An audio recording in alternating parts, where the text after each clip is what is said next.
हरि ओम। सर्वप्रथम वाणी वंदना, तत्पश्चात कुछ सत्संग।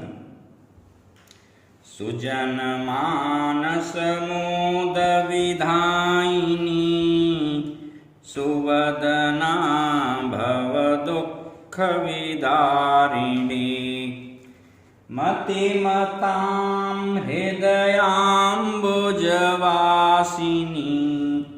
हरतु जाड्यतमः मम भारती, नयतु भारत भूमि जनान् सदा, सुपथि सज्जन वृंद सुसेविता, वितरतात् सुखमेव गृहे गृहे, कलुषकोपकुमन्त्र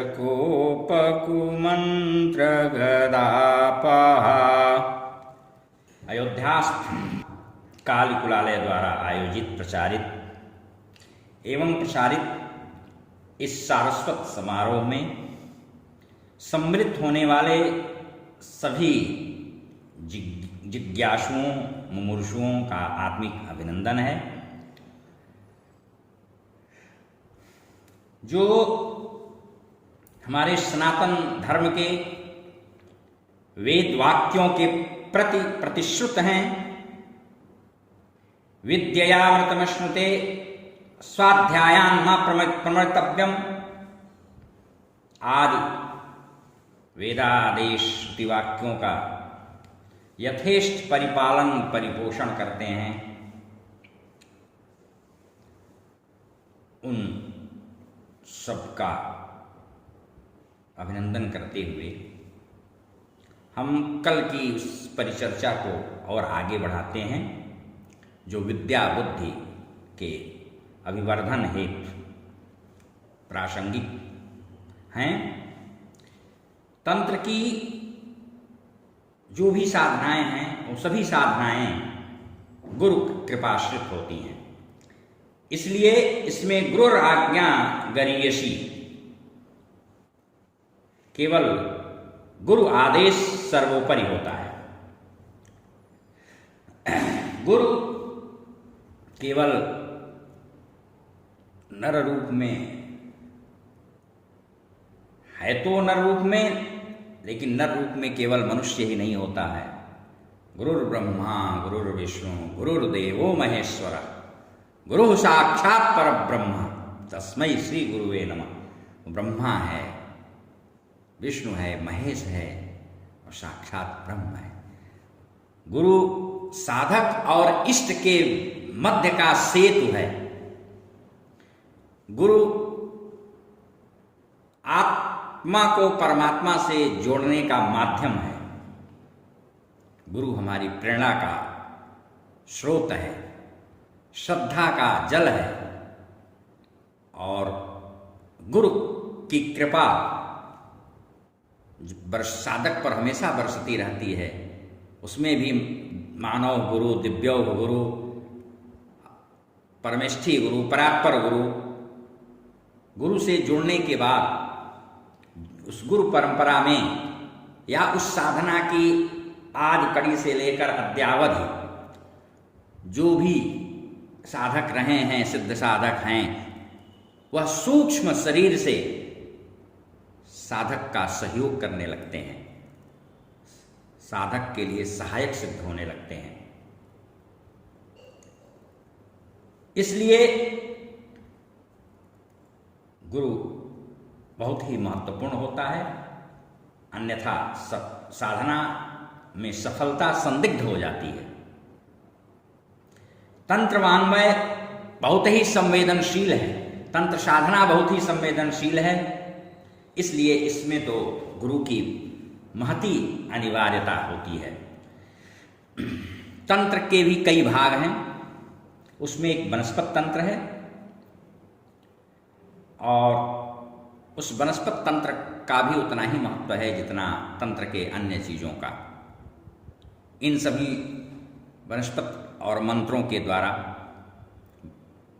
तन का जिस प्रक्रिया के द्वारा त्राण हो वही तो तंत्र है। मननात् इति मंत्र, मन का जिससे त्राण हो, जो मनन किया जाए वो मंत्र है। मनन करने से साधक का जो रक्षा करे, अभ्युदय करे, निश्रेयस की प्राप्ति कराए वो मंत्र है। तो शुभ सुनिश्चित मुहूर्तों में वनस्पतियों को उत्पाटित किया जाता है और उनको उत्पाटित करके उनकी छोटी मोटी कुछ विधि विधा है, प्रक्रिया है, उसको पूरा करके धारण करने का विधान है। कुछ वनस्पतियां ऐसी हैं जिनके खाने पीने का भी विधान है, जिनके पूजन करने का विधान है, पूजा स्थल पर रख दीजिए। इन जो भी वनस्पतियां होती हैं, इन वनस्पतियों सभी वनस्पतियों में निश्चित रूप से कोई न कोई देवी देवता, यक्ष यक्षिणियों का वास होता है। हमारे सनातन धर्म ने पेड़ पौधों में भी देवत्व मूलक दृष्टि का आधान किया, समाज को उस दृष्टि को प्रदान किया, वो सायास प्रदान किया, इसलिए कि वनस्पतियां कई दृष्टियों से बहुत ही महत्वपूर्ण होती हैं। और पर्यावरण प्रदूषण, उसके अलावा तमाम अनेक सह ऐसे रोग हैं जो अंग्रेजी दवाओं से ठीक नहीं होते और इन वनस्पतियों से ठीक हो जाते हैं। वनस्पतियां खेचरों, तमाम पक्षियों की आश्रय पेड़ पौधे वनस्पतियां होते हैं, जीव जंतुओं के आश्रय होते हैं, फूल फल उनसे मिलता है।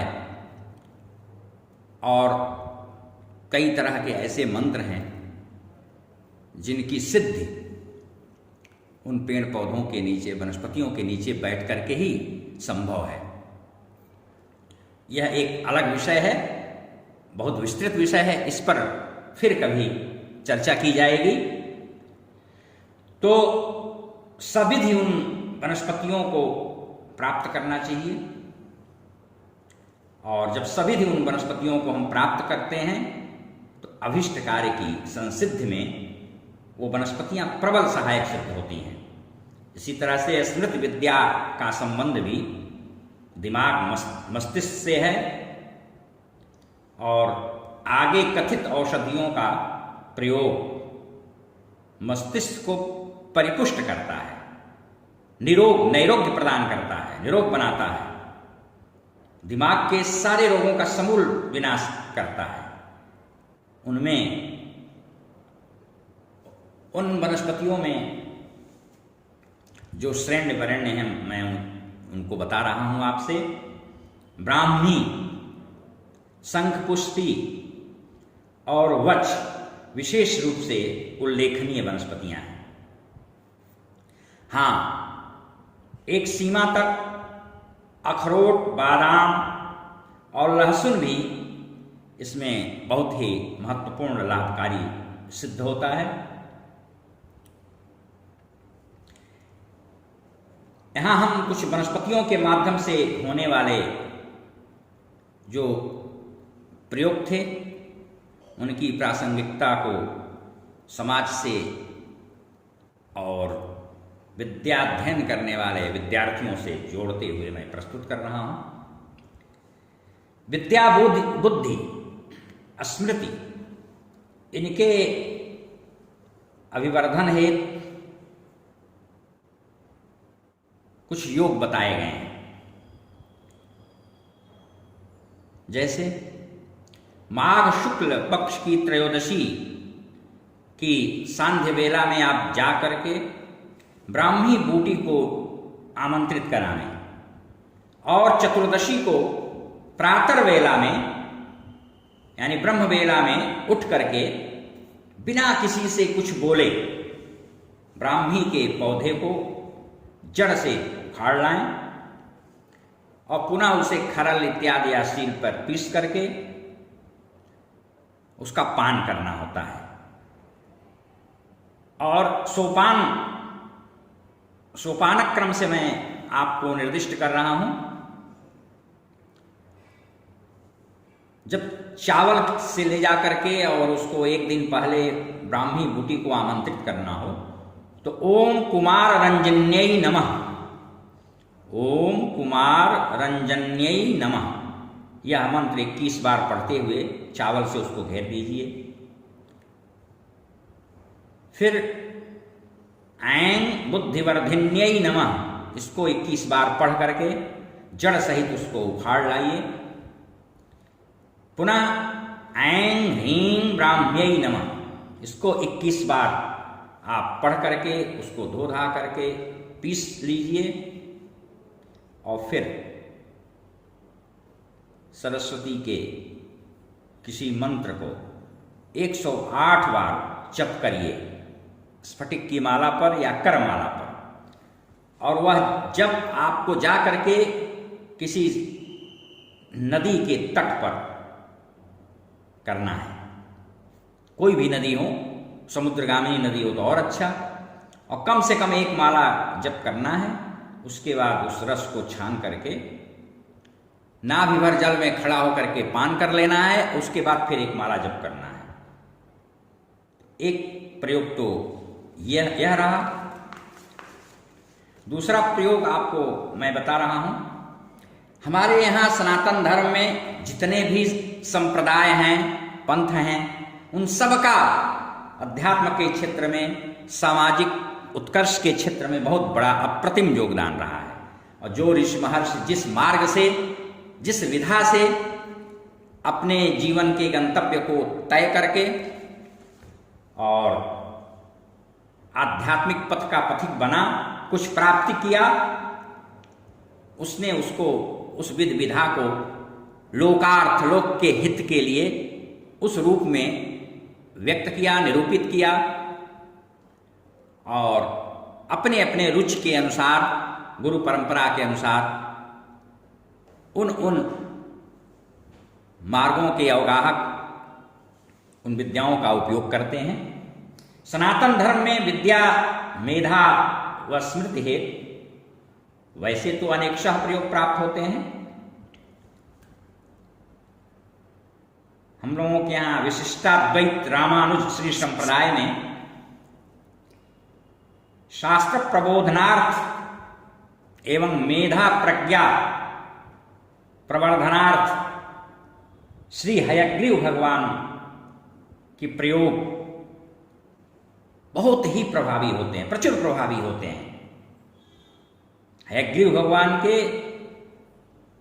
जो भी प्रयोग हैं, उनका जो मंत्र हैं, उनका सम्यक श्रद्धा संबलित होकर के हम यदि पुरस्करण करते हैं सविधि शुद्ध सात्विक ढंग से, तो निश्चित रूप से उसका हमको परिणाम, प्रतिफल बहुत ही उत्तम मिलता है। लेकिन आचरण और विधि दोनों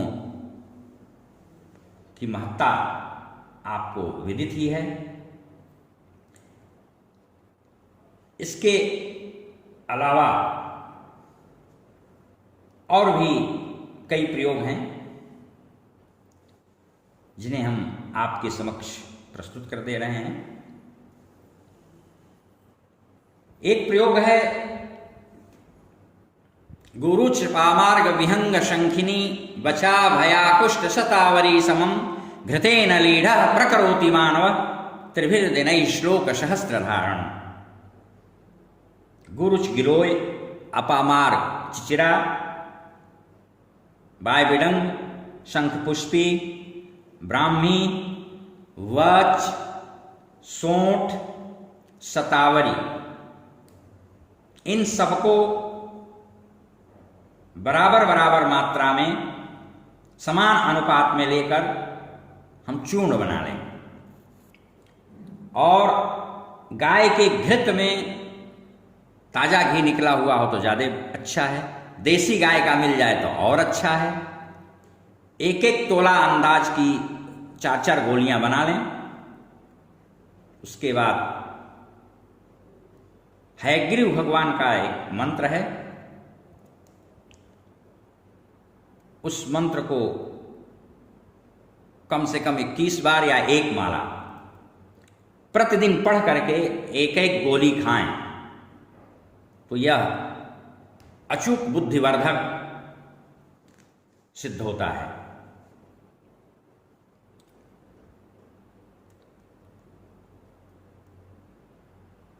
आषाढ़ महीना जब लगता है और उस आषाढ़ में जब उत्तराखाड़ा नक्षत्र हो, तब भगवती सरस्वती का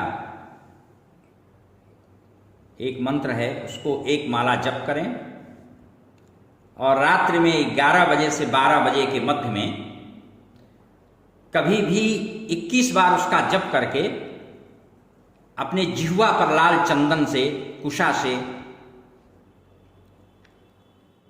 हृल लेखा लिखें, वह भी बुद्धिवर्धक सिद्ध होता है। उत्तम विद्या की प्राप्ति के लिए विद्यामभ्यस्यता नित्यम जप्तव्यः पुरुषोत्तमः, इसका भी जप किया जाता है। पाणिनि द्वारा प्रवर्तित व्याकरण में जो 14 सूत्र हैं, 14 सूत्र आई उन रि ऋ ए ओं अयो क्षयवरट लण यम गणनम जमय गणधक जब गणदस खफ चटता चटताओ कपय शक्षर हल, इनका नित्य जप करने से भी विद्या की प्राप्ति होती है। उत्तम विद्या प्राप्ति के लिए मां निषाद प्रतिष्ठाम त्वमगमः शाश्वती समा यत्क्रौंच मिथुनादेकमवधि काम मोहितम, इस मंत्र का प्रतिदिन प्रातः काल उठते ही बिना किसी से कुछ बोले बिस्तर पर बैठे बैठे 3 बार जप कर लिया करें तो उत्तम विद्या की प्राप्ति होती है। हाँ, जितने भी प्रयोग बताए जा रहे हैं उसमें एक चीज ध्यान रखना है कि गोमूत्र और गोदुग्ध का पान किया जाए इन प्रयोगों के बीच में तो वह फलप्रद होता है।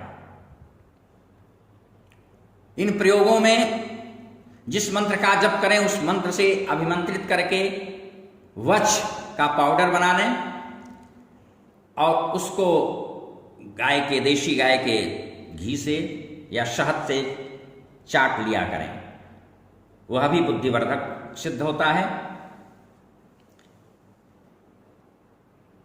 इसके अलावा विद्या के लिए, कवित्व के लिए बहुत विश्व विश्रुत मंत्र है नवाण मंत्र, देवी का नवाण मंत्र। समुद्रगामिनी नदी में नाभि पर्यंत जल में खड़ा होकर के उसका जप करने से वाचा शक्ति भी विकसित होती है, सम्मोहक होती है और काव्य तत्व का शरीर में अभिवर्धन होता है।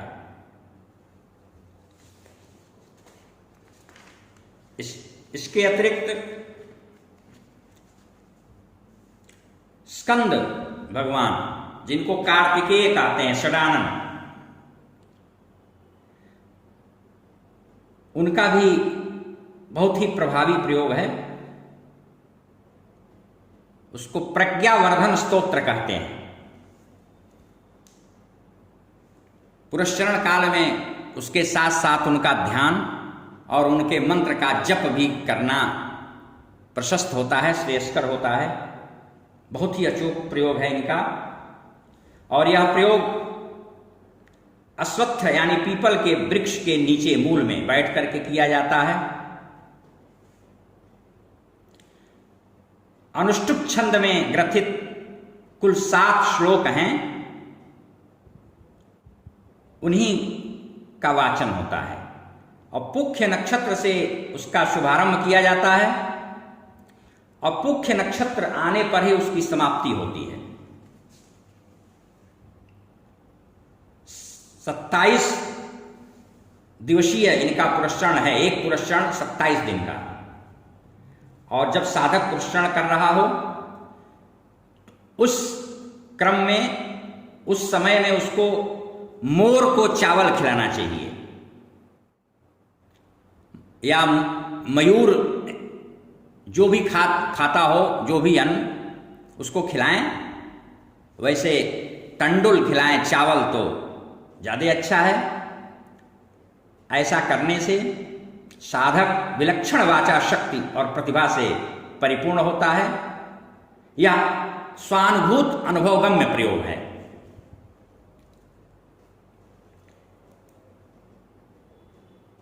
शाक्त शैव मत में भगवान दक्षिणामूर्ति का प्रयोग बहुत ही प्रचलित है और दक्षिणामूर्ति शिव प्रज्ञा मेधा प्रवर्धन करते हैं, इसके लिए अमोघ है। तंत्र के तो वे परमाचार्य ही हैं। बटवृक्ष के अधा मूल में बैठ करके इनका प्रयोग करने से शीघ्र सफलता मिलती है। इसके अलावा एक मंजुघोष भैरव हैं, उनका भी एतदर्थ अचूक प्रयोग है, लेकिन उनके प्रयोग में सावधानी बहुत बरतनी पड़ती है और गुरु के सानिध्य में ही, गुरु के निर्देशन में बैठ करके ही वह प्रयोग करना चाहिए, अन्यथा कठिनाई हो सकती है। बिना गुरु के आदेश के इस तरह के प्रयोग नहीं किए जाते हैं। कुछ प्रयोग ऐसे हैं जो नदी के जल में खड़े होकर के उसका पान किया जाता है। उसका कारण केवल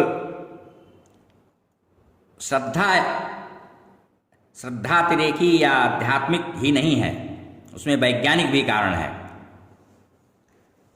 कुछ वनस्पतियां ऐसी होती हैं जो बहुत ही उग्र होती हैं, गर्म उष्ण भी होती हैं,